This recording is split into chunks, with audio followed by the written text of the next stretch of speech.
দ্বিতীয় মাসালা উনি লিখেছেন যে বারবার নয়, শুধু তাকবীরে তাহরিমার সময়েই হাত উঠাতে হবে। অর্থাৎ রুকুর সময়ে রুকু থেকে উঠতে, রুকুতে যেতে হাত উঠানো যাবে না। এই শিরোনামে মুফতি সাহেব একটি হাদিস পেশ করেছেন, সেটি হলো আব্দুল্লাহ ইবনে মাসউদ রাদিয়াল্লাহু আনহুর হাদিস, আলা উখবিরুকুম বিসলাতি রাসূলিল্লাহ সাল্লাল্লাহু আলাইহি ওয়াসাল্লাম ক্বালা ফাকামা ফারাফা ইয়াদাইহি আউয়ালা মাররাতিন সুম্মা লাম ইউঈদ। তিনি বললেন, আমি কি তোমাদেরকে রাসূল সাল্লাল্লাহু আলাইহি ওয়াসাল্লামের সালাত বলে দিব না যে তার সালাত কেমন?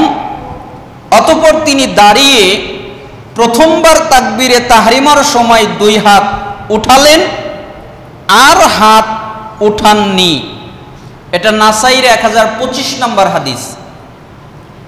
এই হাদিস দিয়ে উনি দলিল পেশ করেছেন, যেহেতু ইবনে মাসউদ রাদিয়াল্লাহু আনহু বলেছেন যে আমি রাসূল সাল্লাল্লাহু আলাইহি ওয়াসাল্লামের আমল দেখাচ্ছি, তিনি প্রথমবার রফুল ইদাইন ছাড়া আর কখনোই রফুল ইদাইন করতেন না। এই হাদিস দ্বারা মুফতি সাহেব বোঝাতে চেয়েছেন যে আর তাকবীরে তাহরিমার সময় ছাড়া রফুল ইদাইন করা যাবে না। আমরা এই হাদিসটার জবাব 12 ভাবে দিতে পারি।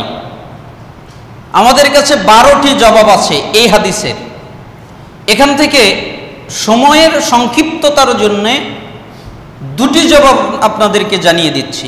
একটি জবাব হচ্ছে, এই হাদিসটির সনদ এবং মতন দুটি জয়ীফ। সনদ মানে ধারাবাহিকতা, রাবীদের একটা ধারাবাহিকতা, যে কাদের মাধ্যমে এই হাদিসটা পৌঁছেছে, এটা হলো সনদ। আর হাদিসের মূল অংশ রাসূল সাল্লাল্লাহু আলাইহি সাল্লাম বলেছেন এর পর থেকে যে অংশ, অথবা ইবনে মাসউদ বললেন এর পরের থেকে যেই অংশ, ওইটাকে বলা হয় মতন। তাহলে এই হাদিসটা মতনগতভাবেও জয়ীফ এবং সনদগতভাবেও জয়ীফ। কিভাবে দেখতে পারেন, সুনানে তিরমিজি 256 নম্বর হাদিসে শাইখুল ইসলাম আব্দুল্লাহ ইবনুল মুবারক, ওনার মৃত্যু 181 হিজরিতে, আজ থেকে কত বছর আগে, তখন তিনি বলে গেছেন, লাম ইয়াসবুত হাদিস ইবনে মাসউদিন, ইবনে মাসউদের নামে বর্ণিত হাদিসটি প্রমাণিত নয়। এমনকি ইমাম শাফি রাহিমাহুল্লাহ, ওনার মৃত্যু 204 হিজরিতে, উনি বলেছেন যে রফুল ইদাইন না করার হাদিসগুলোকে উনি প্রত্যাখ্যান করেছেন, যেটা কিতাবুল 7 নম্বর খণ্ডের 201 পৃষ্ঠায় এসেছে। ইমাম আহমদ ইবনে হাম্বল রাহিমাহুল্লাহ, ওনার মৃত্যু 241 হিজরিতে, উনি এই বর্ণনার উপরে বিরূপ মন্তব্য করেছেন, যেটা জুজু রফুল ইদাইন হাদিস নাম্বার 32 এসেছে। আবু হাতেম আর রাজি, ওনার মৃত্যু 277 হিজরিতে, উনি বলেছেন এটি একটা ভুল। বলা হয় সুফিয়ান সাউরি হতে এই হাদিসটি সংক্ষেপে বর্ণনায় উনি ভ্রমে পতিত হয়েছেন। মানে এই হাদিসের যে যিনি রাবি, তার মধ্যে সুফিয়ান সাউরি আছে। সুফিয়ান সাউরি তাকওয়াশীল মানুষ, কিন্তু তিনি ভুল করতেন, প্রচুর ভুল করতেন হাদিস বর্ণনার ক্ষেত্রে। এই জন্য এটাকে তিনি ইলালুল হাদিসের 258 নম্বর পৃষ্ঠায় নাকচ করেছেন। ইমাম দারাকুতনি, মৃত্যু 385 হিজরিতে, একে গায়রু মাহফুজ মানে জয়ীফ হাদিসেরই একটি প্রকার তিনি বলেছেন, যেটা দারাকুতনিতে আল ইলাল মাসালা 804 এসেছে। স্বয়ং ইমাম আবু দাউদ রাহিমাহুল্লাহ, তিনি নিজে বলেছেন, তার মৃত্যু 275 হিজরি, তিনি বলেছেন হাযা হাদিসুন মুখতাসারুন মিন হাদিসিন তাওয়িলিন ওয়া লাইসা হুয়া বিসহিহিন আলা হাদাল লফজি। এই হাদিসটি একটি দীর্ঘ হাদিসের সংক্ষিপ্ত রূপ, তার মানে এই হাদিসটা ছোট না, আরো বড়, তার মধ্যে থেকে সংক্ষিপ্ত নেওয়া হয়েছে। আর এই শব্দে এই হাদিসটি সহি নয়, যেটা সুনানে আবু দাউদ হিমসের কপি 748 নম্বর হাদিসে তিনি এই কথা বলেছেন। তার মানে ইমামগণ বহু পূর্বে অনেক আগেই এই হাদিসকে তারা জয়ীফ বলে সাব্যস্ত করেছেন। আরেকটা জবাব, এই হাদিসটি সহি হলেও তা মানসুখ হতো কিভাবে? ইমাম আহমদ ইবনুল হুসাইন আল বাইহাকি উনি বলেছেন, ওয়াকাদ ইয়াকুনু যালিকা ফিল ইবতিদাই ক্বাবলা আন ইশরা রাফুল ইয়াদাইনি ফির রুকুই সুম্মা সারাত তাতবিকু মানসুখা ওয়া সারাল আমরু ফিস সুন্নতি ইলা রাফইল ইয়াদাইনি ইনদার রুকুই ওয়া রাফইর রাসি মিনহু ওয়া খাফিয়ান জামিআন আলা আব্দুল্লাহ ইবনে মাসউদ। তিনি বলছেন, হতে পারে শুরুতে রাফুল ইয়াদাইনের আমল অব্যাহত ছিল, যে সময় রাফুল ইয়াদাইনের শরীয়তভুক্ত ছিল না, তারপর ইবনে মাসউদের তাতবিক করা রহিত হয়ে গেছে। অতঃপর রুকুর আগে এবং রুকুর পরে রাফুল ইয়াদাইন করার সুন্নাত সাব্যস্ত হয়ে যায়। এ বিষয়ে দুটি ইবনে মাসউদের কাছে গোপন থেকে গিয়েছিল।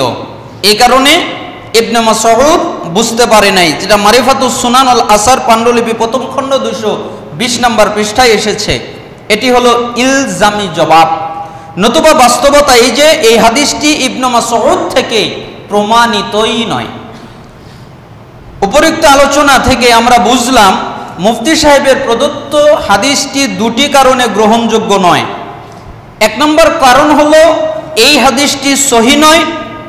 দুই নম্বর কারণ হলো সহি মেনে নিলেও এর দ্বারা রুকুর আগে এবং পরে রাফুল ইয়াদাইন বাতিল হবে না, কেননা এখানে শুধু একবারের কথা এসেছে, যার দ্বারা রুকুর আগে এবং তাকবীরে তাহরিমার মধ্যবর্তীতে একবার হাত তোলা বোঝানো হয়েছে। রুকুর আগে রুকু থেকে মাথা তোলার পরের হাত তোলার সাথে এই হাদিসের কোনো সম্পর্ক নেই। অথচ রাফুল ইয়াদাইন আপনারা জানেন যে বিশুদ্ধ হাদিস সহিহ বুখারীতে এসেছে 5টা, 735, 736, 737, 738, 739, যেখানে রাসূল সাল্লাল্লাহু আলাইহি সাল্লাম নিজে রুকুতে যাওয়ার সময়, রুকু থেকে ওঠার সময় এবং যখন তিনি বৈঠকে বসতেন মাঝখানে, ওই বৈঠক থেকে ওঠার সময় রাফুল ইয়াদাইন করতেন। এই মর্মে বুখারীতে হাদিস এসেছে 5টা। আর রাফুল ইয়াদাইন করার ব্যাপারে বিশুদ্ধ হাদিস এবং আসার মিলে সর্বমোট পাওয়া যায় 400 সহিহ হাদিস। তাহলে আমরা 400 সহিহ হাদিস এই একটা বিতর্ক হাদিসের কারণে বাদ দিতে পারি? কখনোই পারি না। অথচ দেখেন রাফুল ইয়াদাইনের গুরুত্ব কেমন। ইবনে ওমর রাদিয়াল্লাহু আনহু এর ভূমিকা। নাফে রাদিয়াল্লাহু আনহু বলেন, নিশ্চয়ই ইবনে ওমর রাদিয়াল্লাহু আনহু যখন কোনো ব্যক্তিকে দেখতেন যে সে রুকুতে যাওয়ার সময় এবং রুকু থেকে ওঠার সময় রাফুল ইয়াদাইন করছে না, তখন তিনি একটা পাথর নিতেন আর পাথর নিয়ে তার উপরে ছুঁড়ে মারতেন। কেন? সে রাফুল ইয়াদাইন কেন করছে না, এই কারণে পাথর দিয়ে তার উপরে ছুঁড়ে মারতেন, পাথর দিয়ে ঢিল ছুটতেন। যদি রহিতই হয়ে যেত রাসূলের সময়, তাহলে ইবনে ওমর রাদিয়াল্লাহু আনহু তিনি এই কাজ কেমনে করতেন? কারণ রহিত এটা হয়নি, সাহাবীরা আমল করতেন।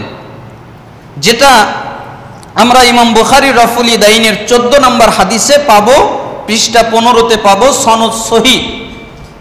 এমনকি উকবা বিন আমির রাদিয়াল্লাহু আনহুর দাবি, তিনি দাবি করছেন, যেটা আমরা বাইহাকি মারিফাতুস সুনান 839 নম্বর হাদিসে পাবো এবং আলবানী রাহিমাহুল্লাহর সিফাতুস সালাতুন নবী সাল্লাল্লাহু আলাইহি সাল্লাম এই বইয়ের 129 নম্বর হাদিসে পাবো যে রাসূল সাল্লাল্লাহু আলাইহি ওয়াসাল্লামের সাহাবী উকবা ইবনে আমির আল জুহানী রাদিয়াল্লাহু আনহু বলেন, যখন মুসল্লি রুকুতে যাওয়ার সময় এবং রুকু থেকে ওঠার সময় রাফুল ইয়াদাইন করবে, তখন তার জন্য প্রত্যেক রাফুল ইয়াদাইন করার কারণে 10টা নেকি তাকে দান করা হবে। তার মানে সে যতবার রাফুল ইয়াদাইন করবে, একবার রাফুল ইয়াদাইন করার কারণে 10টা নেকি পাবে।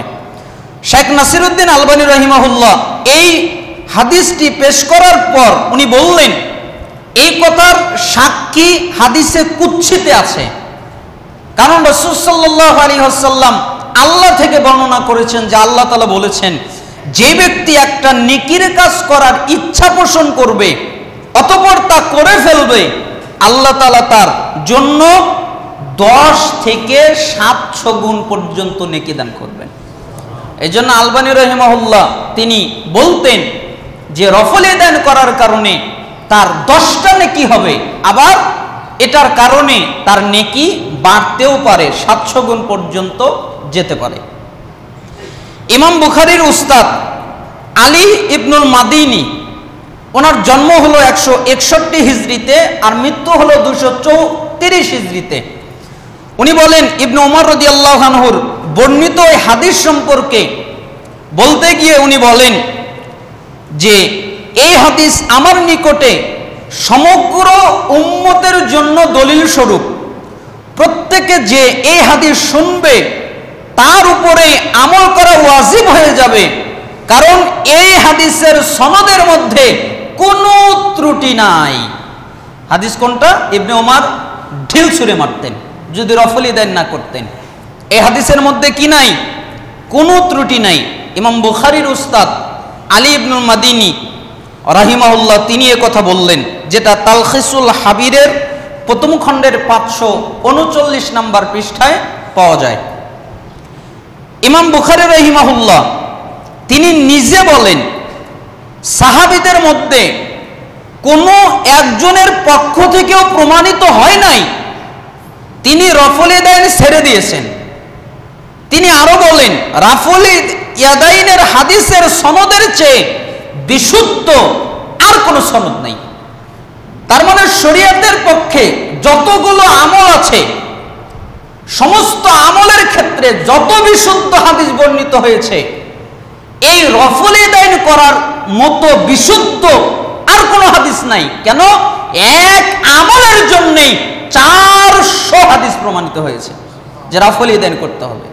এ কথা ইমাম বুখারী রাহিমাহুল্লাহ বললেন। ফাথুল বারীতে এসেছে 736 নম্বর হাদিসের আলোচনার মধ্যে। ইবনু হাজার আসকালানি রাহিমাহুল্লাহ তিনি বলেন, ইমাম বুখারী 17 জন সাহাবী থেকে রফল ইয়াদাইনের হাদিস বর্ণনা করেছেন। হাকিম ও আবুল কাসেম মান্দা জান্নাতের সুসংবাদ প্রাপ্ত 10 জন সাহাবী থেকে হাদিস বর্ণনা করেছেন। আর হাফেজ আবুল ফজল অনুসন্ধান করে সাহাবীদের থেকে যে সমস্ত বর্ণনা উল্লেখ করেছেন তার সংখ্যা 50 জনে পৌঁছেছে। তার মানে 50 জন সাহাবী মিলে তারা প্রমাণিত বর্ণনা করেছেন রফল ইয়াদাইনের হাদিস। এই কথা বলছেন ইবনু হাজার আসকালানি, যেটা ফাথুল বারীর 736 নম্বর হাদিসের আলোচনা এসেছে। শাহ ওলিউল্লাহ মুহাদ্দিস দেহলভী রাহিমাহুল্লাহ হানাফি মাযহাবের বিখ্যাত বড় একজন আলেম, উনি বলছেন, যে ব্যক্তি রফল ইয়াদাইন করে ওই ব্যক্তি আমার নিকট অধিক প্রিয় ওই ব্যক্তির চেয়ে যে রফল ইয়াদাইন করে না। যে রফল ইয়াদাইন করে সে আমার কাছে প্রিয়, কার চেয়ে? যে রফল ইয়াদাইন করে না। কারণ রফল ইয়াদাইনের হাদিস সংখ্যায়ও বেশি এবং অধিকতর মজবুত, খুব শক্তিশালী। এজন্য যারা করে তারা আমার কাছে অনেক ভালো। এই কথা হুজ্জাতুল্লাহিল বালিগার 2য় খণ্ডের 10 নম্বর পৃষ্ঠায় তিনি বলেছেন, হানাফি মাযহাবের আলেম। এমনকি আলবানী রাহিমাহুল্লাহ তিনি তার সিফাতুস সালাতুন নবী সাল্লাল্লাহু আলাইহি সাল্লামের ভিতরে একটা মন্তব্য করে বলেছেন, এই রফল ইয়াদাইনের আমল রাসূল সাল্লাল্লাহু আলাইহি সাল্লাম থেকে মুতাওয়াতির পর্যায়ের হাদিস দ্বারা অনুমোদিত। রুকু থেকে উঠে দাঁড়িয়েও রফল ইয়াদাইন করতে হবে, এটা 3 ইমামের মাযহাব এবং অন্যান্য অধিকাংশ মুহাদ্দিস এবং ফকির মাযহাব।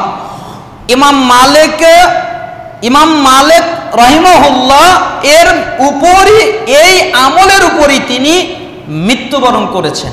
তার মানে আমরা বুঝতে পারলাম যে রফল ইয়াদাইনের গুরুত্ব অনেক বেশি।